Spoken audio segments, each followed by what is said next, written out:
Hello everyone welcome to my channel. तो आज मु आपन सहित करमंगार आचार शेयर करने को जाऊँगी। तो मु करमंगा को धोईकी ताको लंबा लंबा काटिकी से लुण और हलदी किसी गोलैकी मुझे 2 दिन खरारे सुखी जाइली। तो से भल से सुखीगलानी। तो आचार पाई जो मसला दरकार ताको मुझे भाजी नौची। से मसलार मु नई जीरा सोरिष पानमधुरी मेथी आउ किसी सुखिला लंका ताको एबे मु भल से भाजी नौची।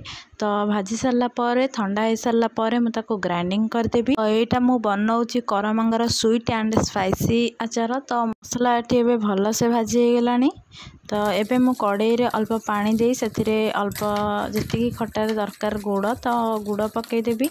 तो गुड़ एबे पकईकी गुड़ को भल से मेल्ट होगा पर्यंत ताको एमती चलाउथी।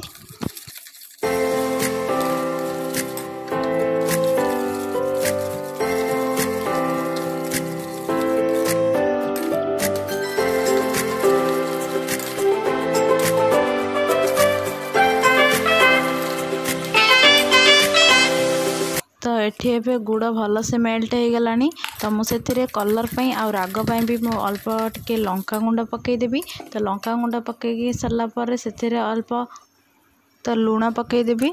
तो जेहेतु करमंगार मु लुण पकई तो मुझे अल्प लुण पकाउची।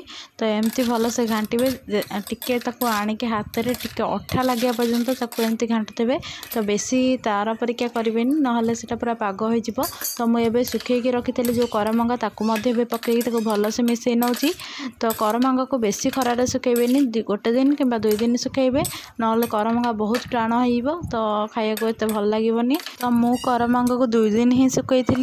तो एबे मु जो मसला को भाजिकी रखी ताको ग्राइंडिंग कर दीची ताको मध्य जी दरकार से पकईदेवी। तो एबे मु मसला को पकई नौची। तो ताको पकई सारा पर भल से चलई नेबी।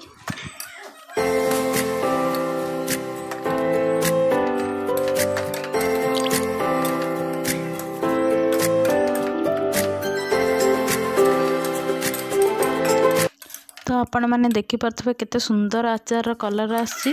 तो मु पाखे कि सोरिष तेल गरम करी नहीं। तो से गरम सोरिष तेल को मध्य पकईदेवी।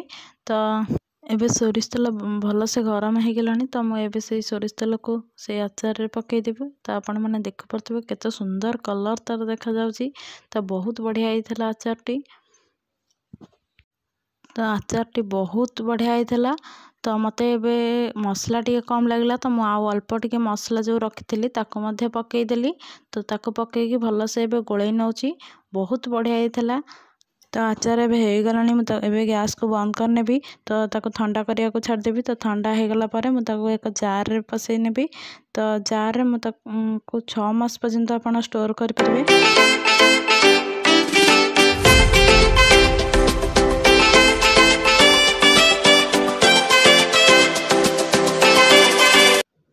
तो आचार ठंडा हो गला पर मुझे जार रे पसई नौची। तो आपण मैंने देखिपे केते सुंदर कलर तार होइची। तो बहुत बढ़िया होता। समस्ते घर खाइले कहले बढ़िया होइची। तो आपण मैंने निश्चिंत ट्राए करेंगे। आपन को जदि ये वीडियोटी पसंद लगिला ताल निश्चिंत लाइक करेंगे शेयर करेंगे एंड कमेंट करेंगे। आउ एमिते आउ नुआ वीडियो देखिबा पई मो चैनल को सब्सक्राइब करेंगे।